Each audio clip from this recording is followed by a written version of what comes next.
Today's the third and last day of the Social Vision conferences. We have a great series of panels today. This first one's going to start in just a few minutes, which I'll introduce then, but we have one at 12:15, 1, and 2, which are going to be great. So please join us later today as well. I'm just going to really quickly play around with this Facebook I like sharing it to my friends so that they can watch. And please, if anyone wants to extend this to their friends and family, we encourage that. But we'll get started in mere moments. There, share. All right.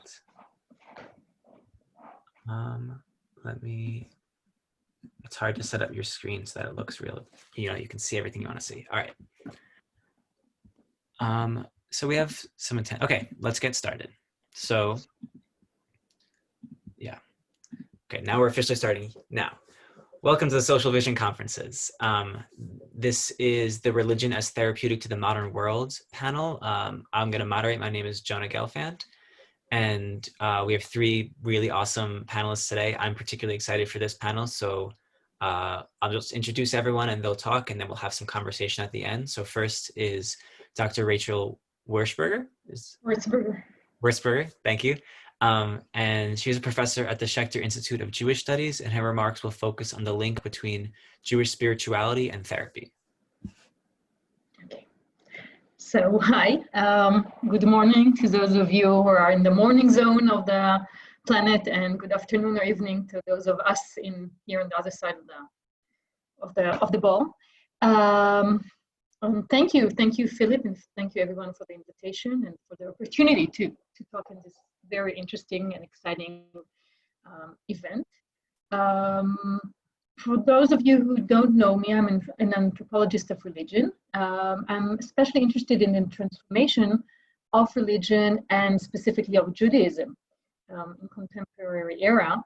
And specifically, even more specifically, I'm interested in Jewish spirituality, or the turn towards Jewish spirituality.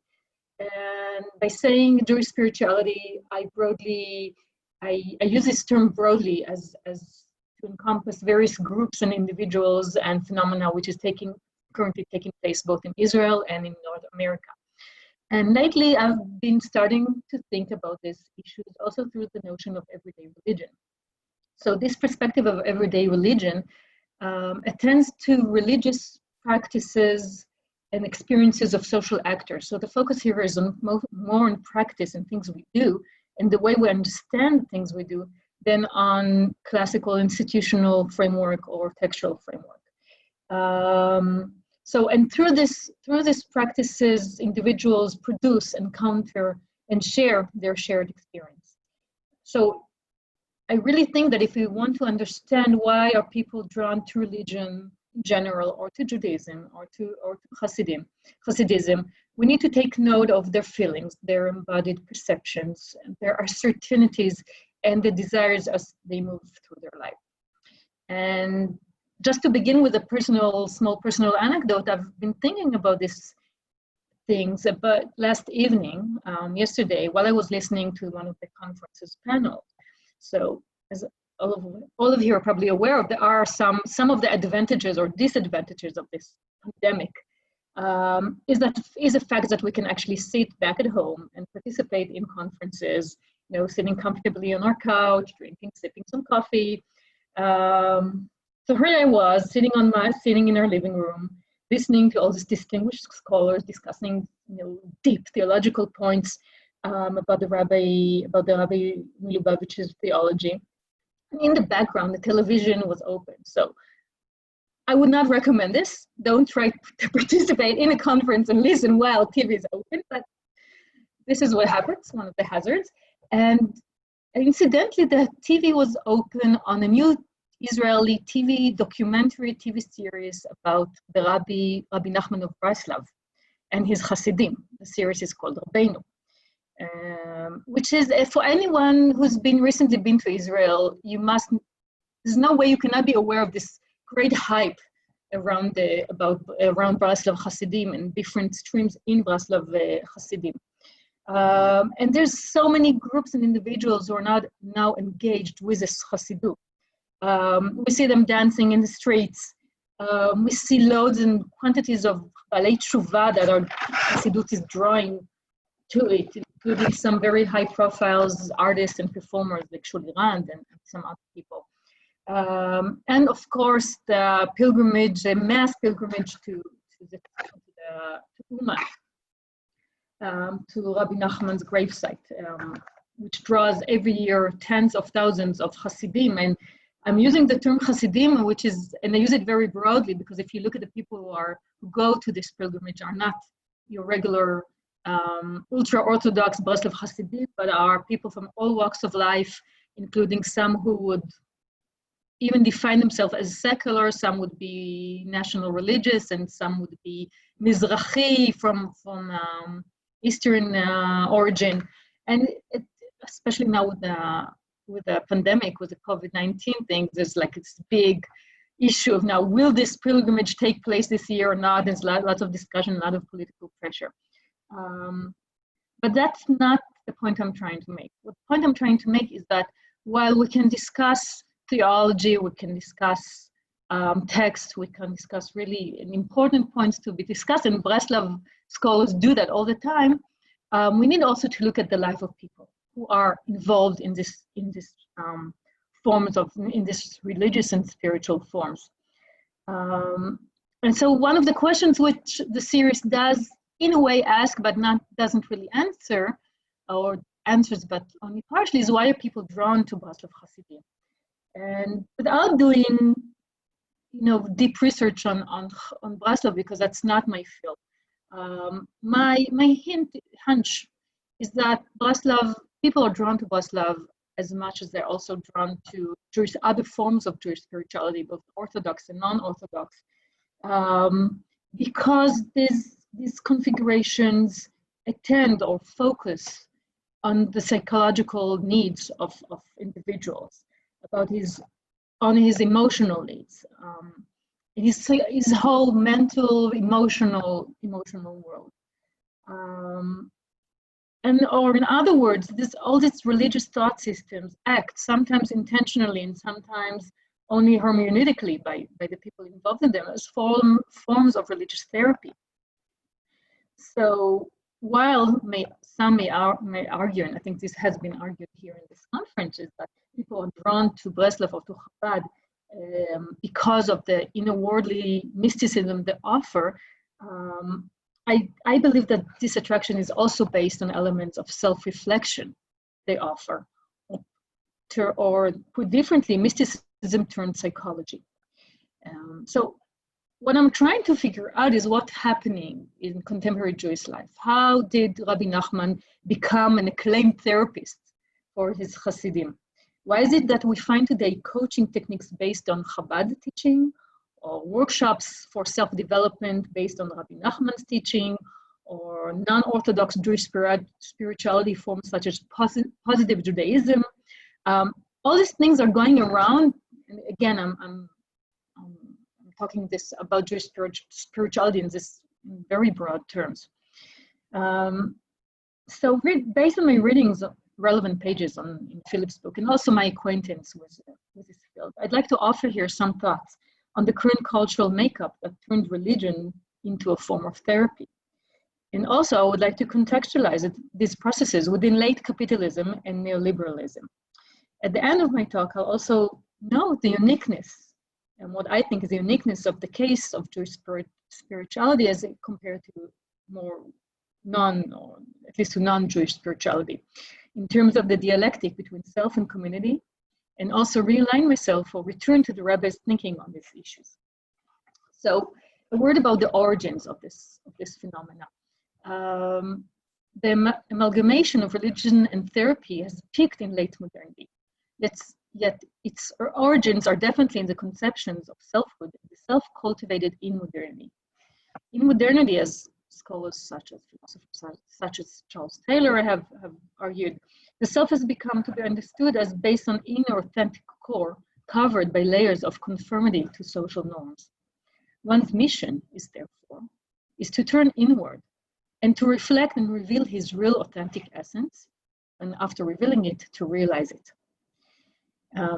According to Tyler, being a full person in this day and age is linked to the imperative of listening to oneself and following one's unique path, both of which are to be individually discovered.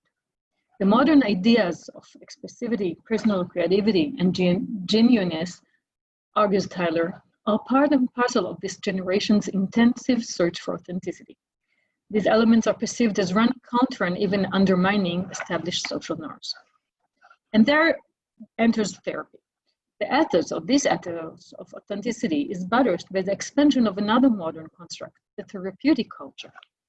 The extraordinary success of psychoanalysis and therapeutic may be explained by the way in which it, and here I'm quoting Eva Illouz, seamlessly combines and in this way reconciles two central and contradictory aspects of modern selfhood.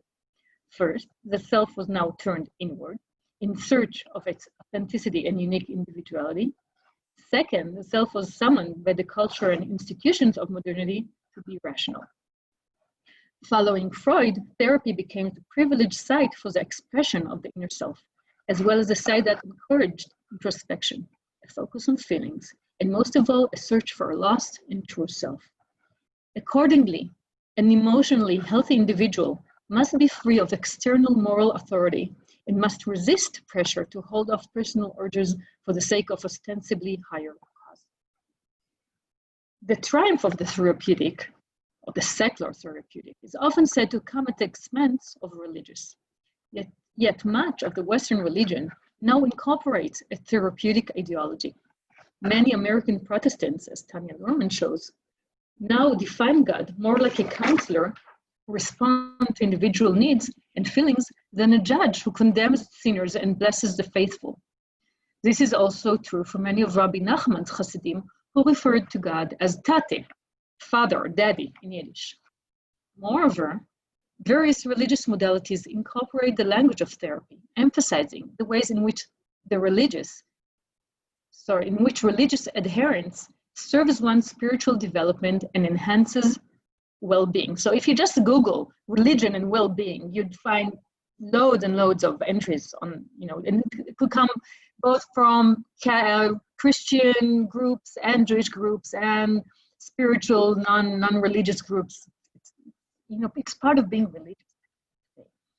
So some scholars, and now I go back to the origins, while some scholars have noted the merging of religion with ethic self-realization is well-rooted in American cultural and religious traditions, such as transcendentalism, expressive romanticism, and Methodism.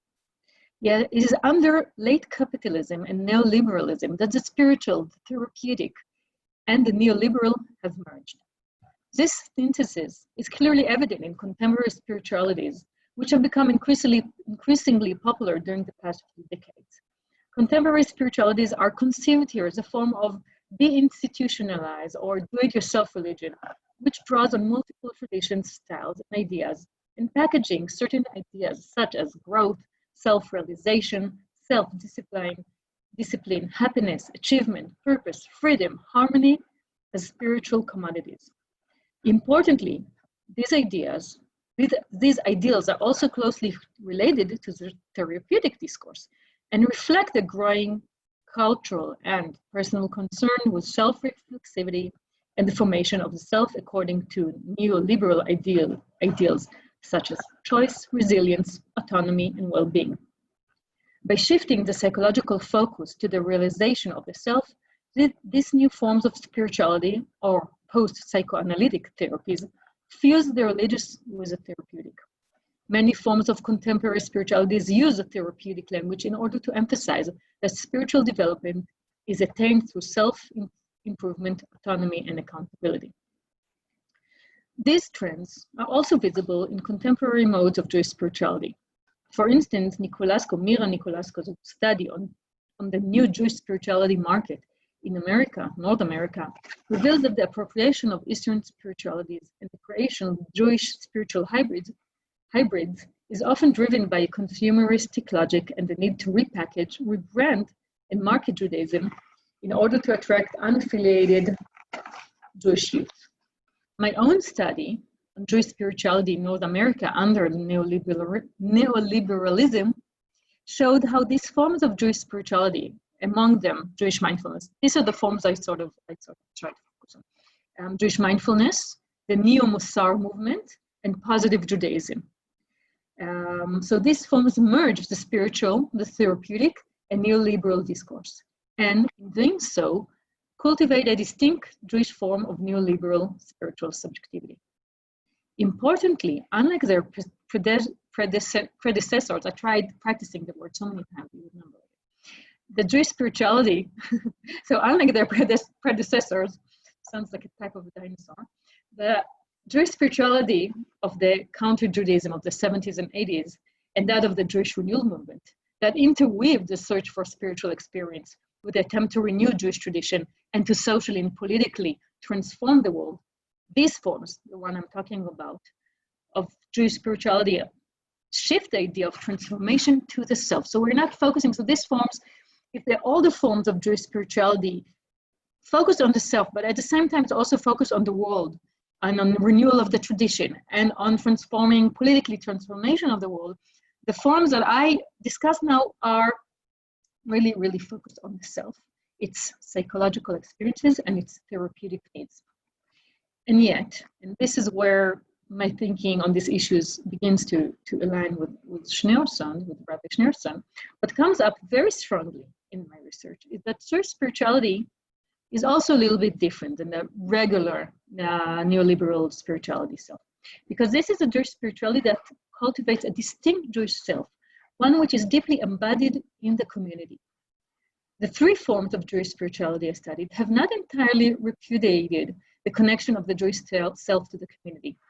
In fact, all three expand the idea of transformation to include in one way or another the community.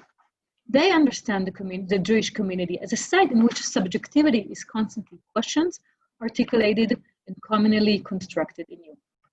Put differently, Jewish spirituality, like similar neoliberal spiritual modalities, conceive the Jewish self in terms of an autonomous, self-regulating subject, which takes personal responsibility for its own functioning, embraces neoliberal ideals such as entrepreneurship and effectivity, and strives for well-being and happiness. At the same time, this self remains deeply committed to its identity as a Jew and to its community. This tendency should come as no surprise when considering Judaism's unique configuration of the relation between the cultural poles of the individual and the community. And now I'm referring to Pearl Folt's work on this issue. According to Pearl Folt, in Jewish life, the distinction between private and public and the self and community is not one of conflict, but of complementarity. Finding the balance, she argues, between them is a quintessential experience of the Jew. Indeed, ethnographic findings have revealed that among American liberal Jews, the privatized, individualized search for meaning of individual Jews often merges with the collectivist social dimension of Jewish life. Individual expressions of agency are often rooted in communal and historical contexts and textual traditions. It is thus possible to speculate that the engagement with Jewish spirituality affords its adherents a way of cultivating neoliberal subjectivity while remaining involved with the broader Jewish community and their own Jewish identity. This conclusion brings me back to Philip's book and to the Lubavitcher Rebbe's thinking on the dialectic between the self and community. Undoing the common wisdom that individual, common and scholarly, a wisdom that individual flourishing and collectivism stand in competition to each other. In the Rebbe's thinking, the individual and the collective are complementary to one another. The collective can only be sustained when individuals thrive, and individuals can be best excel when the collective is well provided for. At the same time, the Rebbe recognized the danger of more navel-gazing as a remedy for inner psychological disturbances. Instead, he suggested to young men who wrote to him to replace self-concern with a concern for others. And here I quote from his letter: "You must get away from yourself and to begin to think of other. In other words, the way to cope with emotionally charged situation is to stop trying to cope with it and engage with society." Not exactly what your therapist would recommend for you, I imagine. Personally, this advice struck a note in me. I suddenly remembered what my mother told me about my grandmother's way of coping after my grandfather's death. My grandmother was a stout lady of Yeke, German descent, not your type for any sort of navel-gazing or self-pity. So her way of getting back into the world, which for a grieving person means literally being able to get up in the morning, was to decide that every day she will do two things, one for herself and one for somebody else. This, I feel, is also the formula suggested by the Rebbe. One should live for himself and aspire to thrive and flourish. And at the same time, remember that while for me the whole world was created, it is also our responsibility and duty to take responsibility over this world, both in terms of environment and also in terms of the people who live in it. This indeed is one formula I'm happy to adopt. Thank you. Thank you so much. That was fascinating. Our next speaker is Michal Etzion, who's a PhD student at the program of Gender Studies at Bar Ilan University. And I will unmute you, and I will mute you. Please take it away, Michal. Oh, sorry, you're still muted.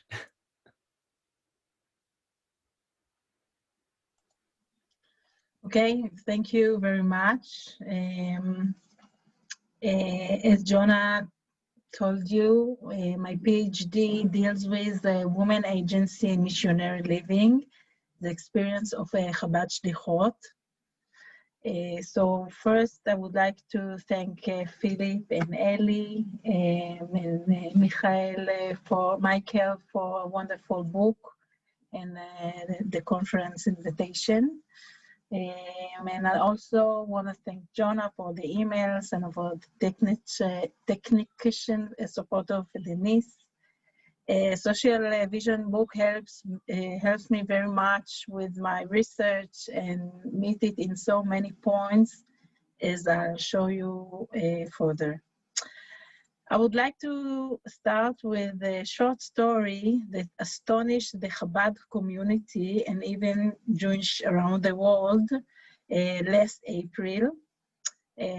Sterner Wolf, Hanover Shlicha, the emissaries decided to remain living in Hanover even after the tragic passing of her husband, Rebbe Benny Wolf. The couple arrived to North Germany in 2005 and established the Chabad Jewish Center, serving people for all walks of life. As common of Shlichot life, the couple works as a team.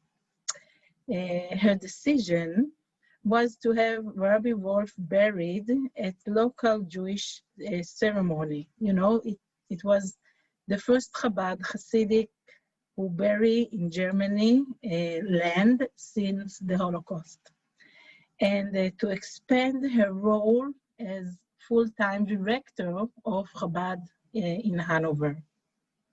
Sterner Wolf said, I live here only when the Mashiach comes. She is the only woman in the world who stands completely alone in the head of Chabad house. This description, quite extreme, but it describes the exceptional situation of emissaries in Chabad house. It can illuminating the very special place of emissaries women in Chabad outreach. In the book prologue, Philip writes about the relationship between religion and society, regarding the religion as the handmaiden of the new sociology concept, as we use social terms in religion and Jewish studies. As Philip writes, a religion continues to influence almost every aspect of human society, economic, political, social, and structural, and the challenge for those disciplines is to rediscover the place of religion in both empirical realities of 21st century. I based on this conviction that in order for women to advance in the modern world, we need to understand the deepest sources of gender rules in culture, and that requires an engagement with religion and with religion scholarship at the deepest level.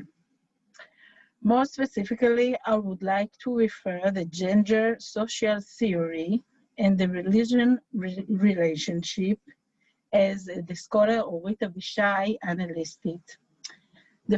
In the first period of gender and religious scholars, they drew on feminist concepts such as women empowerment, emphasize gender differences, and celebrate women's standpoint and women's ways of knowing. Those scholars regard religion as an obstacle to feminist goals and has therefore approached it with ambivalence.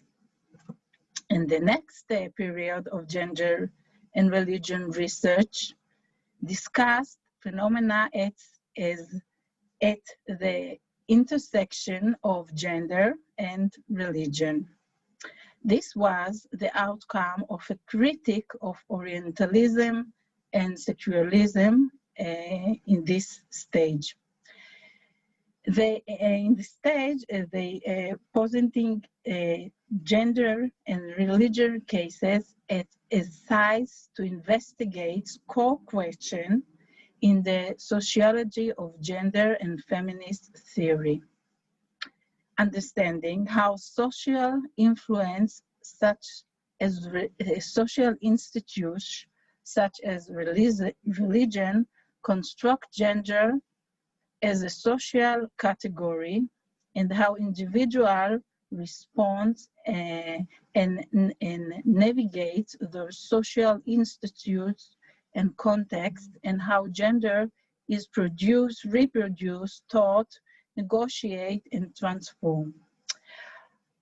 According to McQuire, gender profoundly affects people's religion is life, because gender differentiation permits so many aspects of life in most cultures. We realized the considerable complexity of all ways people, religion, and spirituality are linked with their gender experiences of self and other, the relationship with human and divine other, and the root sense of identity and community.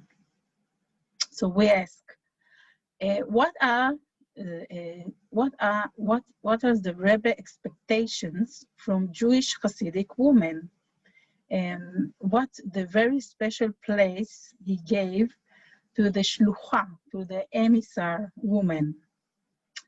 As Philip wrote in Social Vision, the Rebbe called to us to use religion as a means of countering the dominant culture of society, and this is the way to bring therapeutic to the modern world.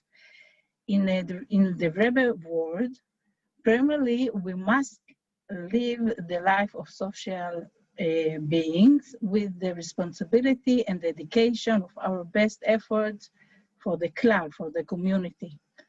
And only then we can afford to invest in our own individual aims and goals. The shlucha, the emissary women in Chabad, are the executive arm to the mystical and the social revision. They execute the Rebbe theory of reciprocity and social repair in the ideas that Philip wrote in the book. They support the social community, and they organize in an organization. They engage to social contribution for the good for the others. And for example, they're part of the duties, and they are visiting patients, they are maternity support, and all the outreach, they handling their outreach by spread all the mitzvot, all the rules. For example, they doing candlelight project and separating challah ceremony, and etc., etc. As a Rappaport Albert wrote, in the teaching of Menachem Mendel Schneerson, women were invested for the first time with the sense of being full-flagged female Hasidim in their own rights. In this apocalyptic Mysticism, the Rebbe consistently framed the empowerment of women in terms of Kabbalistic eschatology, anticipating the present, the invert. Gender hierarchy of Messianic future, which was, as he declared, just about unfold. In this context, he applied to women some of the classical Hasidic formulation of doctoring of the tzaddik, depicting them as a channel that mediates between heaven and earth. The Rebbe was a staunch believer in women learning. He saw the women as collaborators in the great drive to carry out the divine commands. The Rebbe wanted to strengthen the woman's connection to God and the community by instructing them to learn more about issues and ways of Hasidism, about the beyond what was necessary for the daily life. The Rebbe also harnessed the woman's mental and physical energies for outreach purpose. Women asked to complete men's service as proselytizing, becoming emissaries, shluchot in their own rights, rather than being wife of emissaries. Usually, Chabad houses are run by both spouses when, as I said, the role of the woman is alongside the role of the man in spreading Judaism. In the society of missionarity, as we talk about the spread of religion that Christianity, most of the time he talks about it, the institution of mission was being a male institution, but relying on being emissary by women as producing the most significant link between religion and local Kabbalah. And as soon women made contact according to the weather of the family, the whole family aspects in Christianity. So we will conclude by saying that the women in Chabad mission have a significant and important role in bringing about the redemption, and even according to the words of Shneor Zalman, the author of the Tanya and the founder of Chabad, he says that woman has superiority in life of the next world. In the future, the relationship man and woman will be reversed. In the future, the relationship between the man and woman will be changed. And in the days of Mashiach, it will have a superiority over the inferiority condition that we have today. Women are giving a sense of mission and doing, turning the Mashiach into a reality in which the spiritual and reality, woman has to take her place next to the man, or even above him. That's all. Thank you so much, Michal. Our next speaker is Bill Parsons, who's Professor of Religious Studies at Rice University, and his remarks are entitled Psychoanalysis, Interdependence, and the Rebbe. Please take it away, Bill. Oh, you're still muted, Bill.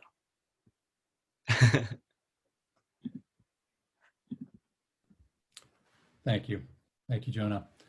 I want to begin by thanking Phil, who's out there. It's good to see you again, Phil. And also Eli, Reuben, and the many people who I can't see who know me. Thank you for tuning in. And of course, to my two panelists, especially Rachel, who I've known for 100 years. Okay. So, and some of my colleagues at Rice who are also tuning in. So you can tune out shortly. I'm not going to be saying anything new, just sort of rephrasing stuff. I've been working on a book on psychoanalytic theories of religion. So I thought it would be proper if I regurgitated some of that material. And my theme is how can concepts taken from the psychoanalytic tradition inform not just the recognition of the interdependence of humans, but enhance its existential actualization. So not just talking about it, but being it. That's what we all want, right? Then we don't need all this talk stuff. We would be it. So this is interesting because Freud was not always friendly to religion, but some of his concepts have been used in dialogue with other religious traditions, as Rachel showed a little bit earlier with Judaism, to enhance people's capacity for interdependence. And it's also true of subsequent developments within psychoanalytic theory that have been much more receptive to religion and much more positive about the wisdom within religious traditions. So I can't do all of it. I'm going to use some concepts selectively and short, right? 12, 15 minutes, something like that. And what I'm going to give to you is in three parts. The first part is Freud's own experience with religion, and particularly inequality, racism, and tribalism, and how it was important in his emerging psychology of religion. That's the person aspect of my talk. The second is more sociological, and I think Phil will like this. This is basically the way in which the clinical social space is a kind of a praxis. What is the nature of that social space? I want to make a couple of observations on that. And then finally, that would be the praxis part. So person and then praxis. And then the third is application. How can we use some of the concepts to apply to this notion of interdependence? And I'll look specifically at Freud's views of the love command and how he was very critical of it, sort of the mendacity of the love command, what not to do, right? And then how subsequent psychoanalysts tried to re-engage that and, as it were, resurrect it. Okay, so if that's clear, hopefully it is. The first is Freud's biography. Now this is an industry, it's like library of this stuff. So I just want to make a couple of points that will get us into this topic. Most people don't know that Freud actually was considering becoming a politician. Very early on in his life, when his parents moved from Moravia to Vienna because of the political liberal atmosphere, they'd go to parks and there'd be sort of these strollers that would walk by and they would tell things to people about their future, and they would go up to the young Sigismund, that was his original name before he changed it to Sigmund, a little less Jewish, he wanted to assimilate into the Viennese culture. And they would say, oh, well, he's going to be a member of the cabinet. Because even as a Jew, you could do that in that politically liberal atmosphere, and everyone was, yeah, this is great. And when he went to the University of Vienna, he actually belonged to a lot of the political clubs, and his best friend was, in charge of one of the political clubs. So this looked swimmingly well for him. He, during the course of his studies, obviously moved away from being a politician into the medical field. But one of the reasons for that is because in the 1880s, a guy named Karl Lueger was elected mayor of Vienna on an explicitly anti-Semitic platform with the backing of Rome, of Catholic Rome. And Freud just became scared. He could see the anti-Semitism just welling up in Vienna. And so he would write to his then fiancée about the anti-Semitic riots. His political club began to turn on him, and he was booted from his political club. And he had a very interesting dream that he recounts in the interpretation of dreams. And dreams are like a window into how people are feeling at that time. It's a very famous dream. It's called The Uncle with the Yellow Beard. I'm not going to go through the dream, but the whole point of the dream, if you want to get to the actual thoughts behind it, was it dealt with the anti-Semitic atmosphere and his fears over whether he would eventually be able to be a professor and be tenured. There was something like 2 out of 51 Jewish scholars that were actually tenured. Is very difficult. And clearly Freud thought that there was anti-Semitism afoot. So this impacted him greatly. And there was the love command behind all of it. Love your neighbors yourself, unless you're a Jew, right? So it's like, that's so awful. And so this stuck in his craw, but he never sort of gave up that sort of social part of him, is the point. And it gave rise to a series of other dreams. His dream, they called the Rome dreams, where he would always try to get to Rome, but would never get there. And he started analyzing these dreams, and he came up with a bunch of associations that led to what had been called his Hannibal fantasy, where he would be like the Spanish general Hannibal, and he would go and he'd conquer the Romans and Catholicism. And this father was involved. It's a very complicated series of scholarly essays on this, but this is very much part of his motivation for writing about religion. So later on, he developed his clinical works, right, his case histories and his theories. But then there is applied works. These are the works that he applied to religion. And he wrote 4 books on religion and numerous essays. So he never really gave up this notion that somehow society had to be transformed. And people always miss that out. There's actually 2 parts to his psychology of religion. One is personal transformation, right? Where it was, their ego shall be. That was sort of a pithy psychoanalytic motto for personal transformation. But then there's also the part of his theory that wants to change social structures. He understood that social structures were, in his words, unpsychological, and they had to become more psychological. And a lot of his applied works were designed for that purpose. So one of his most famous applied works, Civilization and Its Discontents. So the German is Das Unbehagen in der Kultur. And Unbehagen is a funny word. It's been translated as discontents. It's a terrible translation. What he meant by that is that people don't like being in civilization because they're innately antisocial, they're hostile, they're aggressive. That was his starting point for critiquing Marx. Marx thought, well, you just change culture and divvy up the resources and everyone's going to be okay. And Freud said, no, that's not true, because people hate you, they want to kill. This is an intrinsic part of who we are. So part of it is that we don't like being in culture, but it's exacerbated by the fact that institutions themselves are unpsychological, and foremost among those, Freud thought, was religion. So he wanted to attack, as it were, religious commands, ideologies, and stuff, because he thought that they were all mendacious. And there's a developmental infrastructure to all commands, including the love command. I'm going to get to that momentarily. So to sum up, we have Freud. He's subjected to anti-Semitism, but he sees these commands like love your neighbor. But the Catholics who backed this anti-Semitic mayor, they didn't seem to love the Jews, so what the hell is going on, okay? This is ingrained in him existentially as a person. And he's going to use psychoanalysis to try to change not only individuals so they can see their own racism, but he's going to change social structures because they're too unpsychological, and they ferment this kind of racism, which is the diametric opposite of interdependence. Okay, so that's the person part. So what about the praxis part? So this gets into what a social space is. You have to go to anthropologists and sociologists. I'm sure Phil's going to like this. Hopefully he'll like this, maybe not. I've had these discussions with Phil.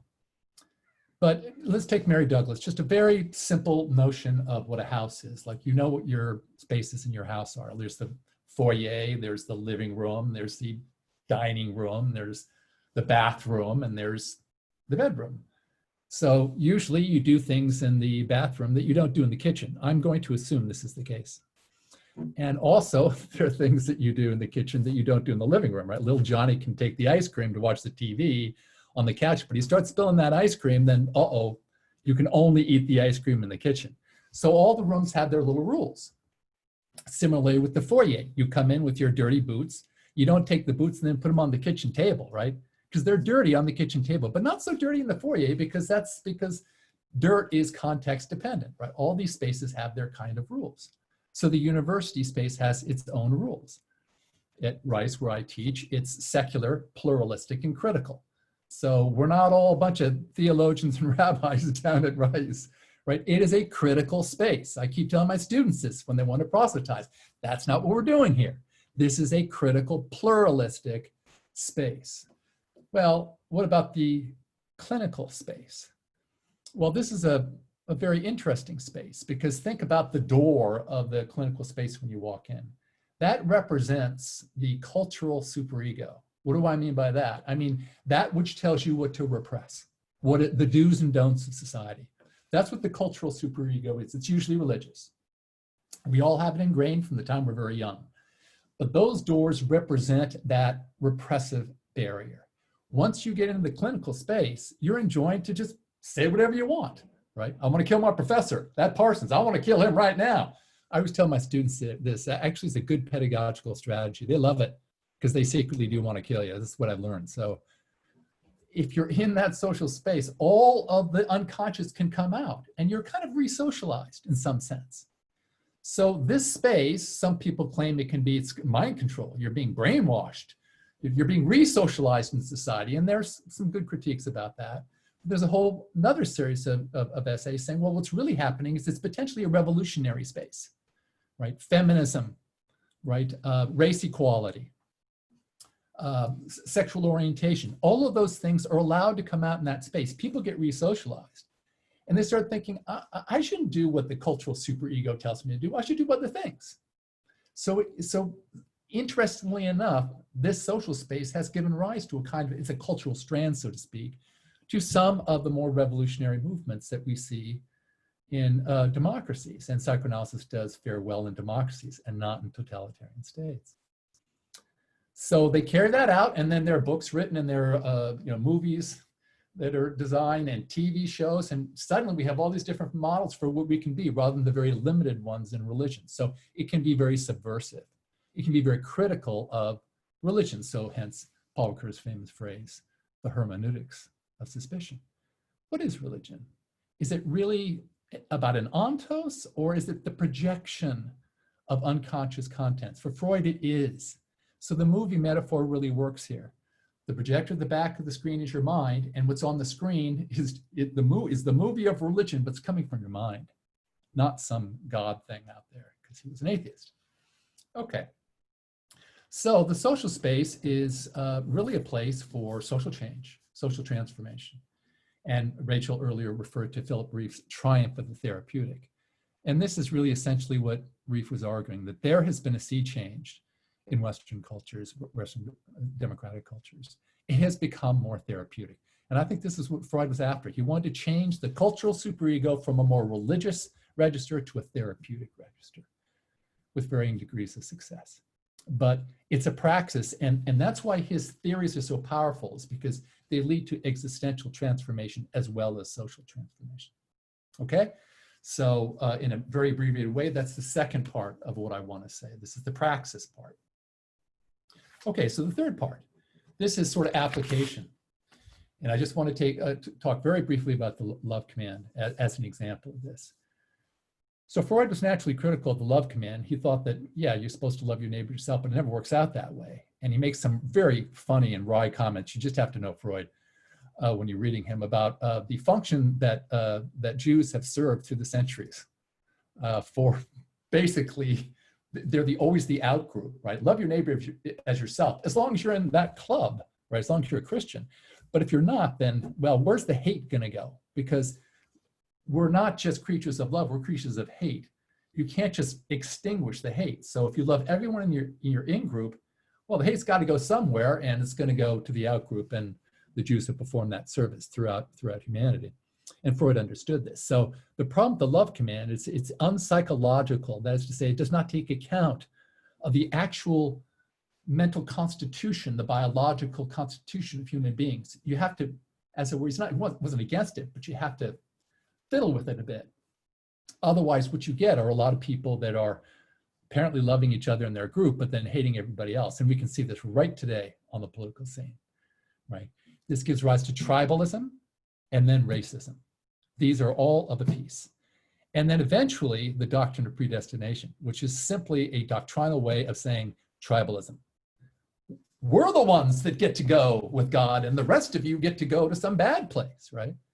And this is in the halls of Congress from Michelle Bachmann. Remember her?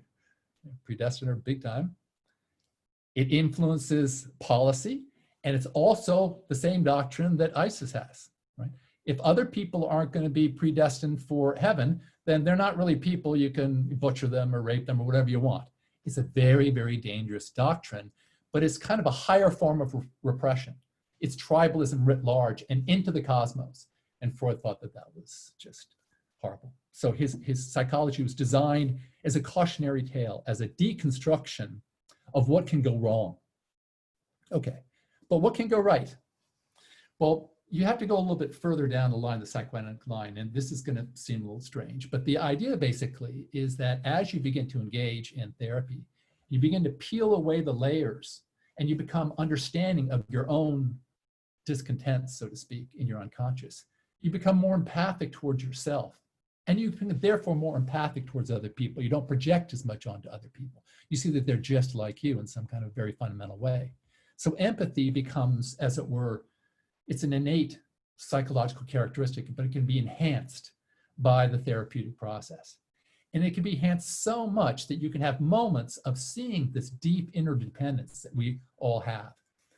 And Heinz Kohut was an object relations theorist, and he knew this because what he'd find in his analytic sessions is that a lot of times people would be very relaxed, and he would have this kind of empathic resonance with them that border on basically telepathy, thought transference, where people would have the same thoughts sort of blurbing up. And I'm sure we've all had these experiences like at coffee shops, when you're with a friend and you're talking and there's a moment of silence, and then you both say the same thing at the same time, and then you just start laughing. I've had this experience with my own mother. It's a long time ago, but I remember driving with her once, and I was sort of in this very sort of relaxed state, and I had this thought, but I didn't utter it. I just watched it like a fish swimming by. And then it exited, and then my mother said that thought, and I was shocked. But that convinced me that there's this kind of very deep interdependence between people. And Kohut went so far as to say that this kind of deep interdependence, and by the way, he went back to Freud's papers on telepathy to authorize his thoughts on this, because Freud, that's been blackballed by the psychoanalytic establishment. But this sense of like really deep empathy, Freud thought really deep empathy, like between parents and children. There's this notion of like, you know when something's wrong, or even if your child is 300 miles away, you know something happened. And it really does border on this kind of telepathy. Well, Kohut took this and he said, it's not just that we have this deep interdependence, but especially with therapy, it's like you're taking on the suffering of another person. You know, the old notion that you're taking on another sense. This is vicarious suffering. That would be the theological rendering of this. But what Kohut had this experience with an obsessional neurotic where after the session was over, he went back to his car to go home, and he thought to himself, gee, did I close my office door? And he went back and he checked, oh yeah, I shut it, I locked it. And then he went back to his car and went, wait, did I really? Maybe I should relock. So he went back 3 times. And then suddenly he realized that all of his psychological structures had become obsessional because he had been dealing with this obsessional patient. This is what I mean by you're taking on the suffering of another person. This is the deep form of interdependence. The Indian psychoanalyst Sudhir Kakar thought very much the same thing and talks about this and relates it specifically to Hinduism and this whole notion of the complete identification with the other, to the extent that your own psychological structures are altered in being the other person, literally. So, okay, so what's the point of this? The point of this is that through this process, you're moving away from just kind of a rote knowledge of, say, loving your neighbor, or say the Buddhist Indra's net, where we're all basically interdependent. And you're actualizing for yourself, and you're experiencing it for yourself. And the more we grow as a species towards that, the more things like tribalism and racism will disappear. That's the hope. Will it ever come to be? Don't know. And that's it. Thank you. Thanks, Bill. Wow, that was fascinating. Thank you so much for that. So we have just a few minutes left, about 5 minutes left. I want to leave some space for Michal and Rachel. If there are any responses or thoughts about other panelists, please feel free to jump in now. And yeah, if there's anyone who wants to respond to anything anyone else said.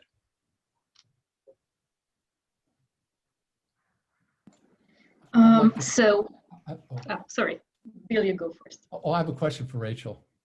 Okay. And I know Phil's going to love this. Oh dear. But you mentioned interworldly mysticism, and I'm just wondering how can you expand on that a little bit with therapy and spirituality and interworldly mysticism? This is a Weberian concept for those who are not familiar with Weber, but I know Phil uses this concept a lot in his book. So I'm just wondering if you could expand on that a bit. Okay, so yeah, it's based on Weber's typology of different kind of mysticism, and Weber distinguished between two types of mysticism. One is otherworldly, in which we're looking for redemption after this life. In Judaism, we're looking for Geula ba'olam haba, we would say that, or we will be redeemed from the suffering of this life after we die and go on to heaven. And the other option is inner-worldly mysticism, which redemption is here. I mean, we're not looking outwards, we're looking inwards into this life. And we're looking at ways that which we can be redeemed here and now, and not looking for death to sort of free us from suffering. And in a sense, therapy is a secular form of inner-worldly mysticism, in that we seek to be redeemed in this world. We seek to better our life, to be redeemed from our suffering by going to either psychoanalysis or workshops, spiritual workshops, and look for this sort of redemptions and healing in our life. And this turn is not only for all the spiritual new agey forms, but we can find it in scholars said that it can be found in many the classical traditional religions, in which I think it was Catherine Albanese who actually said that religion now, it's become religious redemption is healing. We all look to be healed here and now. We're not looking, I don't want to wait till I'm 120 and die and then only to be redeemed. I want to be healed now. I want to feel good about myself. I want to be happy. Happiness is a redemption. So I think that was what I was trying to play with when I said that. Thanks. I want to bring the question over to Michal, and I wonder if you can speak a little bit to this conversation of like this worldly redemption with the role of Chabad emissaries in terms of finding value in the current here and now, rather than waiting for some redemption later. And very briefly, because we only have 2 minutes left, so I'm sorry to give you such a huge question, but yeah. And you're still muted, sorry. You're still muted. I just asked on you, you should be able to. Yes. There we go. As I said, her part is she taking part of she has to be very activity, and she has a lot of things to do in this activity. And for example, the Rebbe said that her part in dealing her family, and her family is supposed to be a good, that everybody should see her, how the way she takes her family and do so. So she helps and she does spread all the rules, and she contacts the community, and she does all these things. And the main interesting thing again, that in the future, she will bring the redemption. You know, as we know, as Miriam in the desert, she talked about the redemption of Israel. This is the way the woman should help in the redemption of all Israelis. Thank you so much. We're just out of time. This was such a fascinating conversation. I was so lucky to be a part of it. I just want to thank our three panelists, Michal, Rachel, and Bill. Please join us again in 15 minutes. We can have a bathroom break or get a snack or whatever you need to do, and we'll have a reflection with the authors of Social Vision. So that's gonna be really great, and please join us then. So thank you so much to our panelists. We can stop going on live stream for the next 15 minutes, and yeah, please join us for our next session. Thanks so much. Okay, thank you very much. Thank you. Thank you so much. This was fascinating. I was really happy to be a part of it. I'm going to now switch out the panelists, so I'm gonna unfortunately have to downgrade you three and upgrade the next three. So please continue on if you're able to, and listen to the next panels. And great to learn with you. Okay. This is going to take a second, so now it's kind of awkward. I